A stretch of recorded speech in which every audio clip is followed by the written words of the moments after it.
Beste leden, het einde van het jaar is in zicht en dit is een mooi moment om even stil te staan bij alles wat we samen bereikt hebben. 2024 was een jaar vol uitdagingen, maar ook vol hoop, veerkracht en doorzettingsvermogen. Eigenschappen die onze Limburgse agrarische sector zo sterk maken.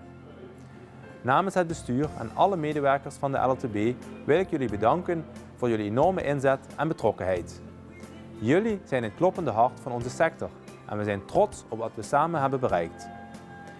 De feestdagen zijn een tijd om even op adem te komen, samen met dierbaren te genieten en vooruit te kijken naar een nieuw jaar vol kansen. Laten we in 2025 samen blijven bouwen aan een sterke en duurzame toekomst voor de Limburgse land- en tuinbouw. Wij wensen jullie en jullie families een hele fijne kerst en een gelukkig, gezond en succesvol 2025.